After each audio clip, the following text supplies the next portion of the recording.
Hello friends, welcome to my YouTube channel. Today in this video we are going to discuss all the question answers including objectives and fill in the blanks of chapter number 3 of class 9th history. That is, the heading is French Revolution. So in this video we will discuss all the question answers. So let's start this video. If you are new on my YouTube channel, then please subscribe to it, and if you like the video, please share it with your friends also. Okay, so in the previous videos we have discussed about the what is French Revolution and what were the causes behind French Revolution. So we had discussed about various causes, for example, political cause, social cause, and next one was economic causes, and all the, you can say, there were various military causes, personal and religious causes, intellectual causes. So there were various causes for the French Revolution, and we had also discussed that what was the whole episode, how this revolution started and how the people of France started revolution, and what were the incidents that led to the French revolutions. Okay, so now we will discuss about, first of all we will discuss about all the objective questions of this chapter. So let's start. So the first questions here is, the first objective questions of this of chapter number 3 is, first question is, when okay, so the first question is, when did the state revolution of France happen? अगर बात करें तो बोल रहा है क्या कि French revolution कब हुआ? तो what would be the correct answer? The correct answer would be B, 1789. तो the French revolution had started in 1789. Next question is, when was the Bastille fallen? So the correct answer would be July, 14th July 1789. And you know, Bastille was, you can say, a prison there, and the people who had started, who were against the monarch Louis XVI. So he captured the prison of the Bastille, and this incident is called the fall of Bastille. Okay, and this incident had took place on 14th July 1789. That's why France celebrates, you can say, its Independence Day on 14th July. Okay, next. Who belong to the first estate? Next question is question number 3. Who belong to the first estate? So here the answer would be clergy. Why? Because we have in social causes we had discussed about the French society was divided into three estates, three classes. So the first class is comprised of clergy, that is, you can say, priest classes. Okay, next one is, who belong to the second estate? So second estate, or you can say second class, so nobility belong to the second class, and third class belong to, who belong to the third estate or third class? So you can say judges were part of the third estate. Okay, next one, Voltaire was, who was Voltaire? So Voltaire was a writer. So correct answer would be 6 का correct answer क्या होगा? C हो जाएगा. Next one is, which principle Rousseau was follower of? So Rousseau was the follower of the principle of general bill. Okay, and next question is, which book was written by Montesquieu? So Montesquieu had written the book Spirit of Laws. So here laws of the spirit ना होके क्या होगा? Here would be the correct answer would be the spirit of laws. Okay, the spirit of laws was written by whom? The Spirit of Laws book written by Montesquieu, and in this book he had talked about separation of power. It means that he had talked that the power of the government, the power of the monarch should be separated, divided into three, you can say, institutions. For example, legislative, executive, and judiciary. Okay, next question is question number 9.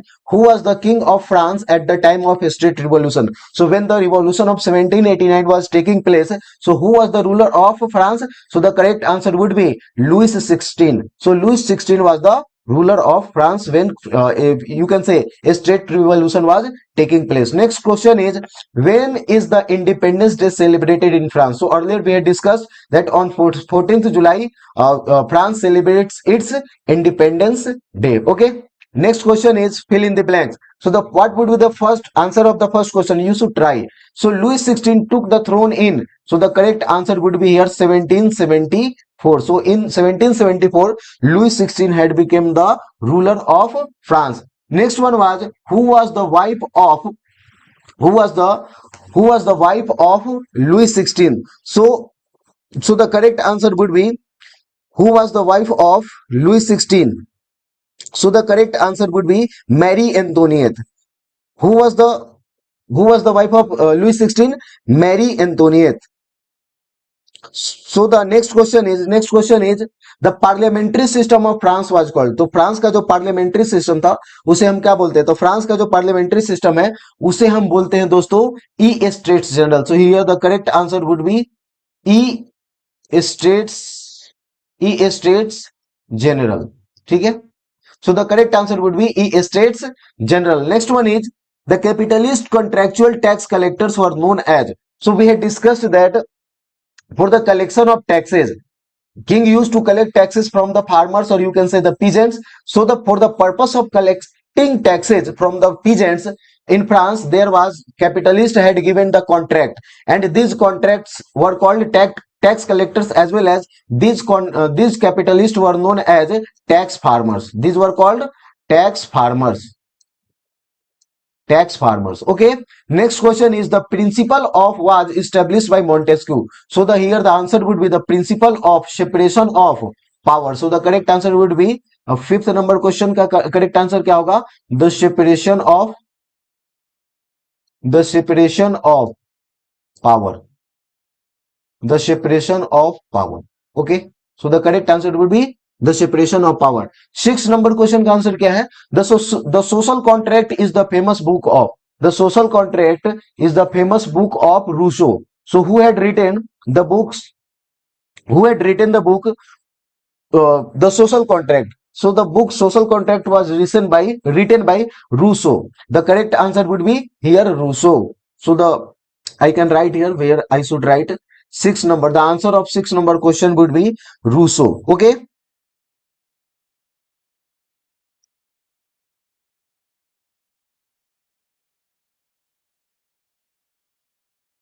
Here the correct answer would be Rousseau. Next question is 7 number. The National Assembly of France declared on 27th August 1789. So what National Assembly of France has declared on 27th August 1789? So the correct answer would be rights of man. Here the correct answer would be rights of man. Okay, next question is question number 8. Was a famous leader of the Jacobin Club. So who was the famous leader of Jacobin Club? So the correct answer would be Maximilian Robespierre. So the correct answer would be Maximilian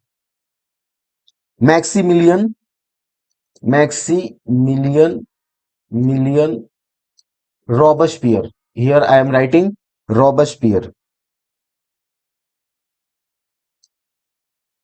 It is the question of answer of Robespierre. Robespierre. Pierre. This is Robespierre. Okay. Question number 9 is slavery was completely abolished in. So we had discussed when Robespierre had taken control of the French government, and you know Robespierre is known for removing monarchy from France. In 1793, when there was, you can say, rule of Robespierre, and the rule of Robespierre was known as reign of terror. So during the time of Robespierre was the person who had removed monarchy from the France, and you know when he was in power, he had removed, you can say, slavery from France. So from France, slavery was removed in 1794, but from all the colonies of France, when slavery was, you can say, removed, so the correct answer would be 1884. So the correct answer would be here 1884. Okay. Next question is the women of France got right to franchising. So the women of France got right to franchise in you can say 1946. So the correct answer would be 1946. Okay. Next question is now, so we have discussed about all the objective questions as well as fill in the blank. So now we will focus here on the short answer questions. So the first question is, what were the political causes of the French Revolution? So here I have written all the answers of these questions. So first question is, what were the political causes of the French Revolution? So what I have written in the pointed format, that followings were the political causes of the French Revolution. First cause was absolute monarchy with unchecked royal power. Next one was lack of representation of the third estate. So we had discussed about it. The people of third estates had no any participation on the in the government, and you know particularly the middle class, that is called bourgeois class, was very, you can say, discontented due to, you can say, such type of treatment. So this was also a reason. Next one was inequality in the estates general voting system. Yes, so we had discussed that there was in estates general, there was the voting system of, you can say, each state had one single vote. For example, clergy had one vote, nobility had one vote, and the class, or you can say the common people, had, you can say, one vote on any matter. So what happened, what you can say used to happen, when any decision was taken, then the clergy class and nobility class used to, you can say, join hands and defeat the, you can say, vote you can say major decisions of the third estates by, you can say, they had the, when clergy and nobility would join, then it would be two votes, and the common people would have one vote, so there would be majority of the clergy and nobility in the decisions. That's why it was also a major cause behind the French Revolution. Next one was influence of enlightenment ideas on governance. Next one was widespread government corruption and inefficiency and resistance to political reforms by the monarchy. तो हमने देखा था कि जब कभी भी ये लोग क्या करते थे, पॉलिटिकल रिफॉर्म्स की बात करते थे, सुधार की बात करते थे, तो मोनार्की क्या कर देता था, रोक देता था। तो ये भी एक क्या है, कॉजेज है। ठीक है, next question is what were the social causes of the French revolution. French revolution के सोशल कॉजेज क्या थे, सामाजिक कारण क्या थे। तो देखोगे हमने क्या लिखा है, followings were the social causes of the French revolution. First was rigid social hierarchy divided into three estates, we had discussed about it. Privileges for clergy and nobility, burden on commoners। तो हमने देखा था कि clergy और nobility को बहुत सारे क्या थे, प्रिविलेजेस थे। प्रिविलेजेस का मतलब क्या होता है, बहुत सारी सुविधाएं, स्पेशल पावर जिसे बोलते हैं, स्पेशल सुविधाएं जो दी जाती है, सुविधा संपन्न ये जो ग्रुप था, clergy and nobility. But there was burden of taxes on commoners, means common people, third class. Next one was wide spread poverty among the third states. और जो थर्ड स्टेट, थर्ड क्लास के लोग थे, उनके बीच में क्या था, बहुत ही ज्यादा गरीबी थी, हंगर था। Next one was growing resentment against feudal dues and obligation. तो हम लोग देखते थे कि बहुत सारे फ्यूडल ड्यूज देने पड़ते थे कॉमन पीपल को, और बहुत सारे ऑब्लिगेशन थे, यहां तक कि जो मास्टर्स होता था, जो मालिक होता था, लैंडलॉर्ड्स होते थे, उनके घरों पे जाकर के जो कॉमन पीपल, जो पर्टिकुलरली जो सर्फ थे, जो कॉमन पीपल का पार्ट थे, उन लोगों को काम करना पड़ता था। ठीक है, यहां तक रोड कंस्ट्रक्शंस में, as well as they had to work in military as well. Military के लोअर रैंक्स में भी इनको जबरदस्ती क्या किया जाता था, रिक्रूट किया जाता था। एंड और वहां पे डाइट सिस्टम भी बढ़िया नहीं था, लो सैलरी दी जाती थी। तो ये सारे रीजंस थे। Next one was rise of educated middle class demanding equality. Next one was social injustice and lack of mobility. तो ये सारे जो क्या बोल सकते हैं, कारण थे, सोशल कॉजेज के कारण थे। तो आप वीडियो को पॉज कर लीजिए और कॉपी में लिख सकते हैं, नोट डाउन कर सकते हैं। Next one is throw light on the economic causes of French revolution. तो अगर हम बात करें इकोनॉमिक कॉजेज की, तो बोला है क्या, France faced a severe financial crisis due two years of war डेब्ट। तो हमने देखा था कि फ्रेंच गवर्नमेंट क्या करती थी, बहुत सारे युद्ध लड़ते थे, including we had discussed that in American freedom struggle, French army had participated, and for this purpose, for fighting in, you can say, American freedom struggle to, you can say, defeat England, French army had participated from the side of American people, American colony dwellers, against the English government. And in this war, French government had burden of loan, you can say, of how many livers? So 10 billion livers, 10 billion लीबर्स का इसके ऊपर क्या हो गया था, ये क्या बोलते हैं, लोन हो गया था। और लीबर क्या था, उस समय का करेंसी था फ्रांस का। तो 10 बिलियन, सोच के देखो कि 10 बिलियन लीबर्स उसके ऊपर कर्जा हो गया था, किस चीज के लिए, युद्ध लड़ने के लिए। तो ये भी क्या था, एक ईयर्स ऑफ वार डेब्ट था। ये भी एक फाइनेंशियल क्या बोल सकते हैं, कॉजेज में आ जाएगा, इकोनॉमिक कॉजेज में। लेविश रॉयल स्पेंडिंग, हम लोग ये भी देखे थे कि जो राजा और जो भी उसकी वाइफ है मैरी एंटोनी, तो royal spending, lavish life style, मतलब खर्चीला, बहुत ही दिखावा वाली जो जिंदगी ये लोग जीते थे, तो उसके ऊपर बहुत सारा पैसा खर्च करते थे।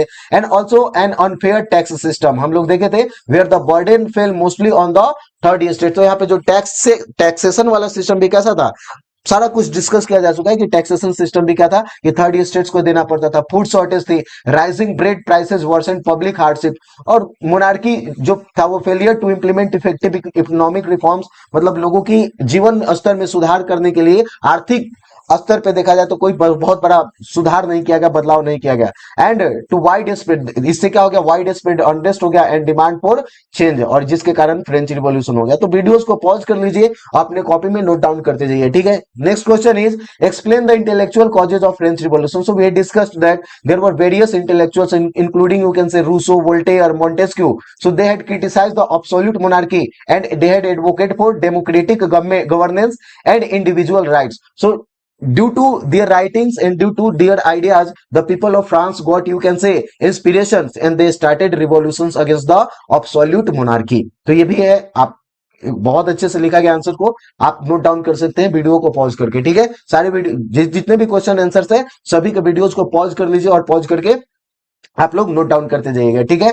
Next one is what do you understand by letter de cachet. तो लेटर डी कैसेट की अगर बात करें तो हम लोग देखे थे what was letter de cachet. So letter de cachet was a royal order signed by the king of France and it is used to imprison someone without trial और लीगल प्रोसेस। तो हम लोग देखे थे कि उस समय राजा और उसके आदमियों के पास क्या था, एक पावर था। क्या पावर था कि वो किसी को भी अरेस्ट कर सकते हैं, अगर उसके ऊपर क्या लग गया, चार्ज लग गया तो वो अरेस्ट कर सकते हैं। बट विदाउट चार्ज अगर राजा अरेस्ट करना चाहे तो उसके लिए क्या किया जाता था, लेटर डी कैसेट इशू किया जाता था कि उसको इम्प्रिजन कर लिया जाए। और ये क्या था, it was symbolise the absolute power of the monarchy and was seen as a tool of injustice. ये एक अन्याय का क्या था, एक तरीका था, ठीक है, एक औजार था अन्याय करने के लिए। तो ये हमने लिखा है। Next question is what was the influence of American freedom struggle on the French revolution. तो ये तो बहुत ही डिटेल से हमने डिस्कस किया था कि अमेरिकन फ्रीडम स्ट्रगल का फ्रेंच रिवॉल्यूशन के ऊपर क्या इंपैक्ट होता है। तो हमने देखा था कि the American freedom struggle inspired the French Revolution by demonstrating that the people could overthrow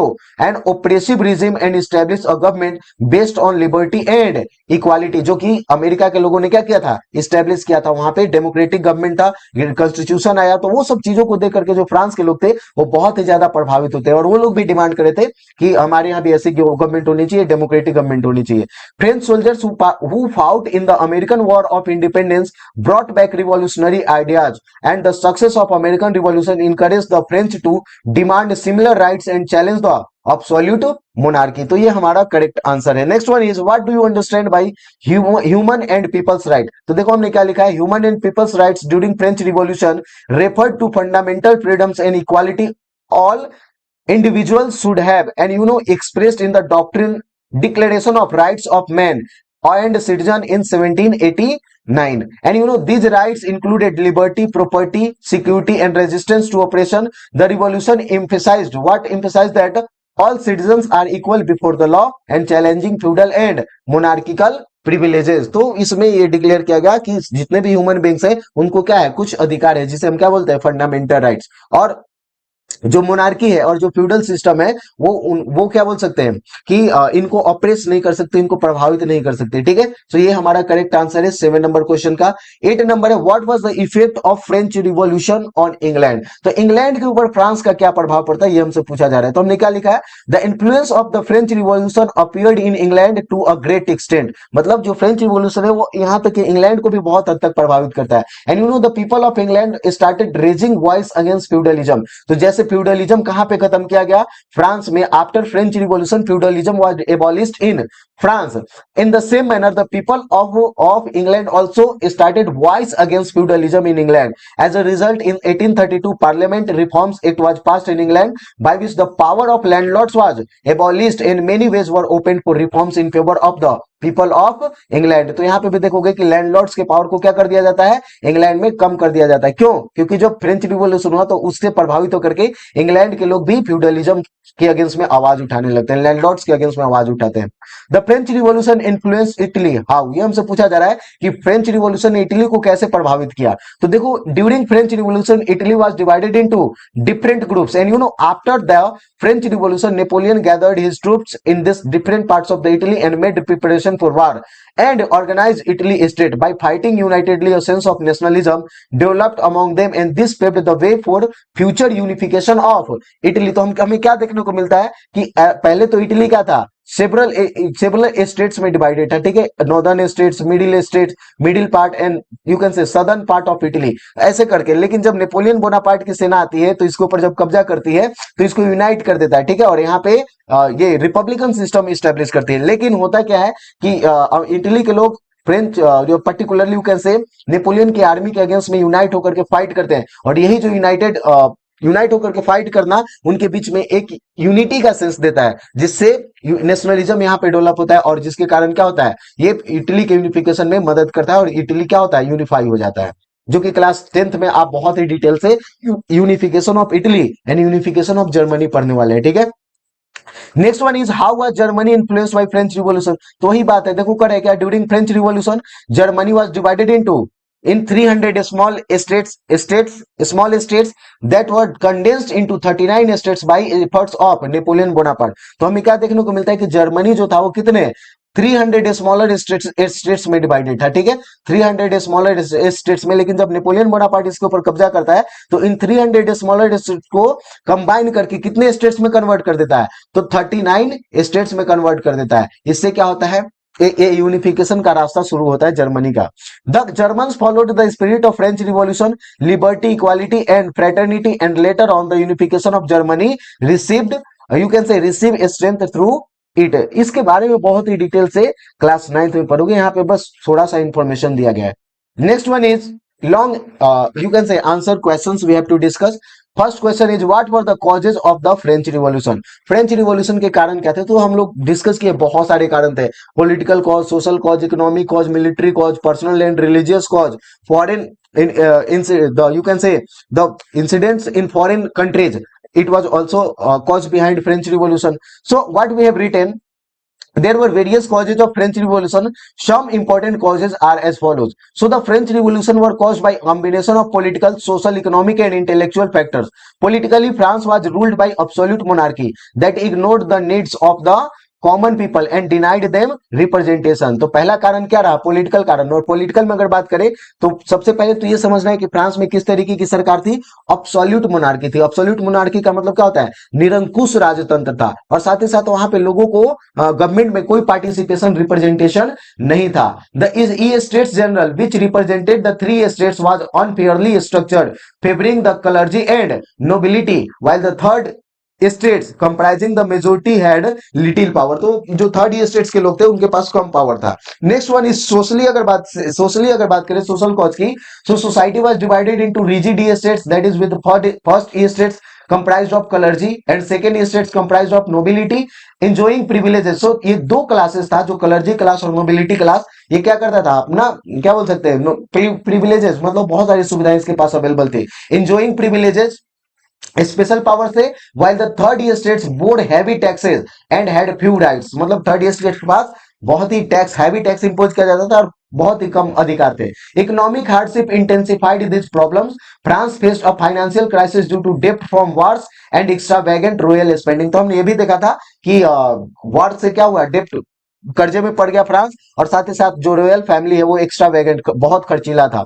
Rising bread prices and widespread poverty made life unbearable for the common people। तो ये सब causes थे। Intellectually अगर बात करें तो enlightenment thinkers like Rousseau, Voltaire and Montesquieu inspired people to challenge authority and demanded, you can say, liberty, equality and democracy। The success of American Revolution further encouraged the French to fight for change। These combined causes led to the outbreak of French Revolution in 1789। So this is our answer। You should pause the video and write all the answers। Next question is mention the outcomes of French Revolution। French Revolution का outcomes क्या रहा, परिणाम क्या रहा। तो देखो हमने क्या लिखा है, important outcomes of the French Revolution are as follows। So the first is end of ancient regime। इससे क्या होता है, एंशिएंट regime खत्म हो जाता है, मतलब ये जो फ्यूडलिस्टिक सिस्टम चल रहा था, तो इसने क्या कर दिया, एंशिएंट regime को खत्म कर दिया फ्रेंच रिवॉल्यूशन के बाद after 1789। Next one was secular state was established. It means that the people of France had religious freedom. Next one is establishment of democracy। So we knew that after French Revolution what happened, democracy came, and particularly Robespierre had belief in the direct democracy। So after Robespierre also a directory system was established, that was also a form of democratic system। Then what happened, Napoleon Bonaparte came in and you can say removed democracy from there। So ये हमारा क्या है, outcome है establishment of democracy। Dignity of individual, तो हम लोग देखते हैं क्या कि for the first time National Assembly emphasized on the greatness of individuals and the fundamental rights and duties for the citizens were declared। Next one is growth in trade and commerce। So एक और परिणाम रहता है French revolution का कि इससे क्या होता है, ट्रेड एंड कॉमर्स में ग्रोथ देखने को मिलता है। As a consequence of the revolution guild system, provincial income tax and other economic sanctions were lifted. तो जब ये सारे जो बाधाएं हैं, जो सैंक्शंस है, प्रतिबंध है, इसको हटा लिया जाता है तो इससे क्या हो जाता है कि ट्रेड जो है वो डेवलप करने लगता है। मतलब बहुत सारे ट्रेडिंग प्रैक्टिसेस के ऊपर क्या लगा हुआ था, सैंक्शंस लगे थे, गिल्ड सिस्टम के ऊपर सैंक्शंस लगा हुआ था। और साथ ही साथ प्रोविंशियल इनकम टैक्स लगता था। प्रोविंशियल इनकम टैक्स का मतलब क्या है कि मान लो ये फ्रांस है और फ्रांस अलग अलग स्टेट्स में बटा हुआ है, तो एक स्टेट से दूसरे स्टेट में अगर कोई ट्रेडर्स ट्रेड करना चाहे इस स्टेट से इस स्टेट में, तो यहाँ पे इसको क्या देना पड़ता था, टैक्स देना पड़ता था। अगर फिर इस स्टेट से अगर यहाँ पे अपना सामान बेचना चाहे तो फिर ये दूसरे स्टेट में एंटर करेगा तो यहाँ पे टैक्स देना पड़ेगा। अगर यहाँ पे एंटर कर रहा है तो यहाँ देना पड़ेगा, इधर कर रहा है तो इधर देना पड़ेगा। ये तरीका था। इससे क्या होता है, ट्रेड हैम्पर हो रहा था, प्रभावित हो रहा था। लेकिन आफ्टर फ्रेंच रिवॉल्यूशन क्या हो गया, सारे के सारे ट्रेड रेस्ट्रिक्शंस को खत्म कर दिया गया। इसका मतलब अगर एक बार आपको टैक्स देना है और बाकी कहीं भी आप मूव कर सकते हो इजीली, तो इसे ट्रेड डेवलप किया। ठीक है, next question is the French revolution was bourgeois revolution how. हमसे पूछ रहा है कि जो फ्रेंच रिवॉल्यूशन है बॉर्जियोज रिवॉल्यूशन क्यों था। तो हम लोग जानते हैं क्या, the French revolution considered as a bourgeois revolution because it was largely driven and led by bourgeois class और मिडिल क्लास। मतलब फ्रेंच रिवॉल्यूशन को लीड कौन कर रहा था, सबसे पहली बात है कि फ्रेंच रिवॉल्यूशन को लीड कौन कर रहा था, बॉर्जियोज क्लास के लोग लीड कर रहे थे। ठीक है, and frustrated by their lack of political power despite economic strength and education. तो हम लोग क्या जानते हैं कि बॉर्जियोज क्लास जो था वो सबसे ज्यादा फ्रस्ट्रेटेड था। क्यों फ्रस्ट्रेटेड था, क्योंकि इसके पास क्या थी, इकोनॉमिक पावर था। मतलब अगर आप देखोगे तो इकोनॉमिकली ये क्या था, स्ट्रॉन्ग ग्रुप था। मतलब अब बहुत सारे ट्रेडर्स और साथ ही साथ पढ़ा लिखा भी था, एजुकेटेड क्लास था, बट फिर भी इसको गवर्नमेंट में कोई पार्टिसिपेशन नहीं मिल रहा था। क्योंकि पार्टिसिपेशन किसका था, तो क्लर्जी और नोबिलिटी का था। वो लोग गवर्नमेंट को एडवाइस कर सकते थे, गवर्नमेंट में मतलब गवर्नेंस में पार्टिसिपेट कर सकते थे, लेकिन क्लर्जी और ये मिडिल क्लास जो बॉर्जियोज क्लास है इसको कोई पार्टिसिपेशन नहीं था। इसलिए असंतोष बहुत ही ज्यादा फैला हुआ था। इसी के चलते इन लोगों ने इसको इस रिवॉल्यूशन को लीड किया। And you know they challenge the feudal privileges of the nobility and clergy. Influenced by enlightenment ideas the bourgeois demanded equality, constitutional government and individual rights. They led the national assembly drafted key revolutionaries document and influenced reforms and abolished hereditary privileges. The revolution ultimately shifted power from aristocracy to the bourgeois. और बाद में जब 1789 का क्या हो जाता है, revolution हो जाता है, तो उसके बाद पावर जो है फ्रांस का वो किसके हाथों में आता है, बॉर्जियोज क्लास के। इसका मतलब क्या है कि इसको हम क्यों बोलेंगे, इसको कैसे जस्टिफाई करेंगे, that French revolution of 1789 would be called a bourgeois revolution. Why? Because it was led by bourgeois class, and after revolution the power came in the hands of bourgeois class. So that's why we can say this revolution was a bourgeois class revolution. Next is, what was the contribution of the philosopher of France in the French revolution. तो France का जब क्रांति हुआ 1789 का, तो इसमें philosophers का और राइटर्स का क्या कंट्रीब्यूशन रहा। तो देखो क्या है, क्या the philosopher of France played a crucial role in inspiring the French revolution through their enlightenment ideas. Thinkers like Voltaire criticized church and absolute monarchy, promoting freedom of speech and religion. And you know, Rousseau advocated popular sovereignty and the idea that the government should represent the general will. It means that Rousseau had talked about the sovereignty lies to the people. मतलब जो government है, मतलब जो अब शासन करने का अधिकार और निर्णय लेने का जो अधिकार है वो लोगों के पास है, ना कि राजा और नोबिलिटी के पास है। ठीक है, Montesquieu introduce the concept of separation of power. और हम लोग देखते हैं कि मोंटेस्क्यू एक बुक लिखता है जिसका नाम क्या है, द स्पिरिट ऑफ लॉ। और उस बुक में ये बात करता है कि पावर को क्या कर देना चाहिए, सेपरेट कर देना चाहिए। मतलब एक होगा क्या, लेजिस्लेटिव होना चाहिए, लेजिस्लेटिव पावर किसी अलग लेजिस्लेटिव पावर किसी एक ऑर्गेनाइजेशन के पास होना चाहिए। दूसरा है एग्जीक्यूटिव, तो एग्जीक्यूटिव पावर भी किसके पास होना चाहिए, अलग इंस्टीट्यूशन होना चाहिए। And third one is judicial power. So judicial power जो है वो भी अलग ऑर्गेनाइजेशन में होना चाहिए। मतलब इन सभी पावर्स को अलग अलग कर देना चाहिए। जबकि एब्सोल्यूट मोनार्की में क्या था, तो मोनार्क के पास लेजिस्लेटिव पावर था। लेजिस्लेटिव पावर का मतलब कानून बनाने का, लॉज बनाने के पावर किसके पास थे, किंग के पास ही था। उसको एग्जीक्यूट करवाना, उसको लागू करवाने का भी देखेंगे तो पावर किसके पास था, किंग के पास भी था। और जुडिशियल पावर मतलब सजा भी देना है तो वो कौन देता था, किंग ही डिसाइड करता था। तो ये क्या है, तीनों का तीनों पावर अगर एक व्यक्ति के हाथ में आ जाए तो क्या बन जाता है, वो बहुत ही ज्यादा पावरफुल बन जाता है। तो राजतंत्र में यही होता था। और अगर इसी का दूसरा रूप देखा जाए दोस्तों, तो डेमोक्रेसी के बाद थ्रू अ डेमोक्रेटिक प्रोसेस एक लीडर उभर करके आता है। और डेमोक्रेसी में हम लोग क्या देखते हैं, what we see in democracy, that legislative power, executive power and judicial power is separated. There are different institutions who have legislative power and for executive power there is different institution, and for judicial power there are courts, you can say, and these courts are remain independent from legislative and executive. तो ये हमें देखने को मिलता है कहां पे, democracy में। लेकिन सोच के देखो कि एक डेमोक्रेटिक प्रोसेस के थ्रू एक लीडर उभर करके आया, जीत करके आया, और ये सारे पावर लेजिस्लेटिव, एग्जीक्यूटिव और जुडिशियल अपने हाथों में कैद कर ले, तो उस व्यक्ति को हम क्या बोलेंगे, उस व्यक्ति को एक डेमोक्रेटिक रूलर ना बोल करके क्या बोलेंगे, तानाशाह व्यक्ति। वो क्या बन जाता है, तानाशाह, यानी कि डिक्टेटर बन जाता है। ठीक है, तो डिक्टेटर जो है वो तीनों के तीनों पावर अपने हाथों में रखने का प्रयास करता है, जैसा कि कहां पे होता था, मोनार्की, और पर्टिकुलरली कौन सा मोनार्की, तो एब्सोल्यूट मोनार्की में था। ठीक है, जो कि कहां पे था, before 1789 in France, 1789 in France, before 1789। Next one is 5 number question. तो आप इस वीडियो को पॉज करके क्वेश्चन आंसर लिख सकते हैं। 5 number question, mention the achievements of the French revolution. French revolution के अचीवमेंट्स क्या थे, तो अगर बात करें फ्रेंच रिवॉल्यूशन के, तो सिग्निफिकेंट अचीवमेंट थे इसके, क्या था, पॉलिटिकल फील्ड में सोशल एंड लीगल चेंज यहां पे हमें देखने को मिलता है, and also it ended the absolute monarchy. पहला जो अचीवमेंट क्या था कि French revolution ended absolute monarchy, established first Republic, it means that democratic system, promoting democratic ideals, declaration of rights of man and citizen. तो हम लोग क्या देखते हैं कि फ्रेंच रिवॉल्यूशन के बाद क्या होता है कि लोगों के मानव अधिकार के बारे में, जो राइट्स है, ह्यूमन बींग्स के जो राइट्स है, फंडामेंटल राइट्स की बात की जाती है, और guaranteeing liberty, equality and fraternity. Feudal privileges was abolished. हम लोग देखते हैं कि जो फ्यूडल प्रिविलेजेस मिला हुआ था किसको, क्लर्जी और नोबिलिटी को, इसको क्या कर दिया जाता है, रिमूव कर दिया जाता है, and fairer tax system was introduced. जैसा कि देखते हैं कि पहले जो क्लर्जी है, नोबिलिटी है, उसको उसके ऊपर कोई भी टैक्स नहीं लगता था, जबकि थर्ड स्टेट्स को सारे के सारे टैक्स देने पड़ते थे। लेकिन आफ्टर फ्रेंच रिवॉल्यूशन क्या हुआ, एक फेयर टैक्स सिस्टम लाया गया, मतलब सभी के ऊपर क्या लगेगा, including clergy, nobility and third class people, you can say third common people, all have the same, you can say, tax system. Next one is the revolution empowered the middle class and gave citizens more political voice. It also inspired future democratic movements worldwide.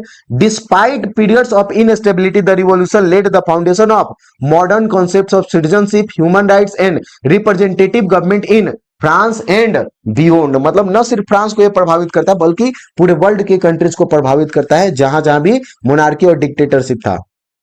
Next one is, how did the French revolution influence the European countries. जो French revolution है वो European countries को कैसे प्रभावित करता है, तो देखो, French revolution had a profound impact on European countries by spreading ideas of liberty, equality and nationalism.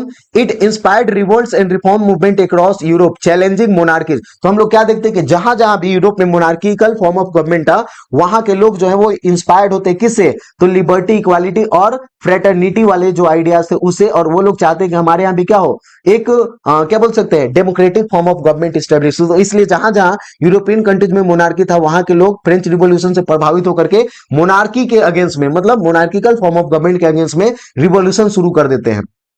And rulers feared similar uprisings leading to political repression, revolutionary wars, and the rise of Napoleon further spread revolutionary ideals. The revolution also encouraged demand for constitutional governments and citizens' rights, laying the groundwork for future democratic development and reshaping Europe's political landscape in the 19th century. It paved the way for the unification of Italy and Germany also. तो ये सारी चीजें थी जो प्रभावित करती है। Next one is, the French revolution was a landmark, support the statement. तो बोला है क्या यहाँ पे, the French revolution was a landmark because it mark the end of absolute monarchy and feudal privileges, introducing principle of liberty, equality and fraternity. It empowered the common people, promoted democratic ideals and inspired future revolutions world wide. तो इस तरीके से, मतलब ये जो French revolution था, एक क्या बोल सकते हैं, मील का पत्थर था, लैंडमार्क बोल सकते हैं। ये क्या था कि फ्रेंच रिवॉल्यूशन के बाद यूरोप में इस हद तक रिवॉल्यूशन फैलता है, और ये जो फ्रेंच रिवॉल्यूशन से जो आइडियाज निकल करके आ रहे थे, वो इतना यूरोपियन कंट्रीज को, ना सिर्फ यूरोपियन कंट्रीज को, बल्कि वर्ल्ड के अलग अलग कंट्रीज को क्या करता है, ये प्रभावित करता है। तो इसीलिए हम इसे क्या बोलेंगे, लैंडमार्क बोलेंगे। तो हमने इसका आंसर यहाँ पे लिख दिया है। ठीक है, next one is, how was Louis 16 responsible for French revolution. अगर बात करें कि लुइस 16 जो था वो फ्रेंच रिवॉल्यूशन के लिए कितना जिम्मेवार था, तो बोला है कि Louis 16 was partly responsible for the French revolution due to his poor leadership. तो फ्रेंच रिवॉल्यूशन के लिए अगर बात करें तो लुइस 16 को रिस्पॉन्सिबल था, लेकिन सभी सारा का सारा जो जिम्मेवारी है वो लुई 16 को ही बोला जाए ऐसा नहीं है, ठीक है। But he was partly responsible, क्यों? क्योंकि इसका जो लीडरशिप था वो कैसा था? पुअर लीडरशिप था, यानी कि अच्छी लीडरशिप ये प्रोवाइड नहीं किया। एक्स्ट्रा वेगेंट स्पेंडिंग करता था, इसकी वाइफ भी बहुत ज्यादा खर्चीली थी। एंड रेजिस्टेंस टू रिफॉर्म्स, और जब कब कभी भी रिफॉर्म्स की बात की जाएगी तो ये क्या करता था? उसको रोकने का, यानी कि रिफॉर्म्स के सुधार के पक्ष में ये नहीं था। तो ये भी एक कारण बनता है फ्रेंच रिवॉल्यूशन के लिए। He failed to address France growing financial crisis, और फ्रांस में आप देखोगे कि आर्थिक रूप से फ्रांस जो है वो कमजोर होता जा रहा था, वीक होता जा रहा था, एक संकट आ चुका था, क्राइसिस से जूझ रहा था फ्रांस। तो उस प्रॉब्लम को सॉल्व करने में ये जो लुई 16 है वो असमर्थ रहता है, तो ये भी एक कारण बनता है। And imposed heavy taxes on the common people, और जब कभी भी हम लोग देखते थे, हम लोग क्या पढ़ते थे कि every year there was expenditure more than the income of the government, तो हर साल राज्य का जो सरकार के खर्चे वो बढ़ जाते थे, जो जिसका जितना उसका खर्चा होता था। तो उस बढ़े हुए खर्च को पूरा करने के लिए एवरी ईयर ये क्या करता था? न्यू टैक्स इंपोज करता था, टैक्स इंक्रीज करने का काम करता था। तो इससे लोगों में नाराजगी बढ़ी। And you know while the nobility remained untaxed, अब सारा का सारा जो टैक्स का बर्डन है वो कॉमन पीपल के ऊपर ये डालता था। His indecisiveness and attempts to suppress revolutionary movements angered the public, calling the States General without resolving key issues also exposed the monarchy's weakness, leading to widespread unrest and revolution। तो इसका correct answer होगा। Next one is what was the role of Jacobins in French revolution. तो अगर बात करें, Jacobins was you can say a group of you can say particularly the artisans and you can say workers, farmers, peasants, इन लोगों का एक group था जिसे हम क्या बोलते हैं? जैकोबिन क्लब बोलते हैं। सो बोले यहाँ पे क्या, the Jacobins played a crucial role in the radical phase of French revolution led by leaders like Robespierre. They represented the working class and pushed for equality and republicanism. They abolish the monarchy, executed Louis 16, और यही था, ये Jacobins वाले ही थे जिन्होंने क्या कर दिया? फ्रांस से मोनार्किकल सिस्टम को रिमूव कर दिया था और लुई 16 को एग्जीक्यूट कर दिया था, गिलोटिन करवा दिया था, काट दिया था, ठीक है। And you know and established the reign of terror to eliminate enemies of the revolution, और जो लोग भी रिवॉल्यूशन के अगेंस्ट में थे, for example clergy and nobility, Robespierre को ऐसा डाउट होता था कि ये क्या है, रिवॉल्यूशन के अगेंस्ट में, रिवॉल्यूशनरी आइडियाज के अगेंस्ट में है, तो इनको एलिमिनेट करना, यानी कि उन्हें खत्म कर देता था। इसीलिए इसे क्या बोलेंगे? रेन ऑफ टेरर था, आतंक का शासन था। The Jacobins implemented social and economic reforms promoting more equal society and temporarily transform France into a democratic republic. Last question है हमारा, which reforms were passed in France by national assembly and national convention. तो देखो कर है क्या, the national assembly and national convention passed major reforms during the French revolution. The national assembly abolished feudal privileges, introduced the declaration of rights of man, and established a constitutional monarchy, and the national convention later abolished the monarchy, declared France as a republic, and executed king Louis 16। it also introduced universal male suffrage। तो हम लोग देखते हैं क्या कि जब ये कौन सा आता है, अगर बात करें सो नेशनल कन्वेंशन। तो नेशनल कन्वेंशन क्या था? देखो नेशनल असेंबली, यहाँ पे दो वर्ड यूज किया गया है, एक national assembly and national convention. तो दोनों में डिफरेंस है। क्या डिफरेंस है? आप देखोगे नेशनल कन्वेंशन क्या है और नेशनल असेंबली। तो नेशनल असेंबली क्या था, हम लोग देखे थे, when Louis 16 had called a meeting of States General, then the representatives of 3 states, particularly the representatives of first class,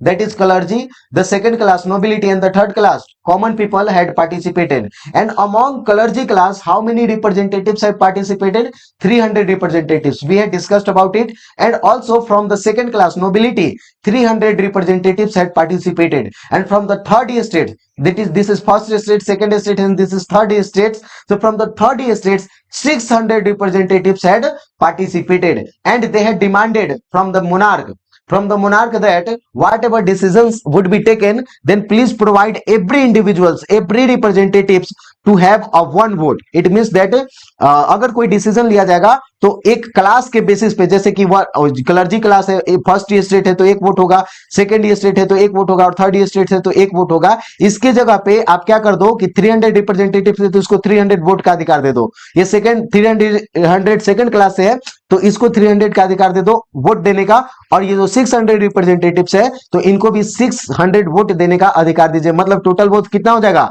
1200 votes देने का अधिकार दीजिए।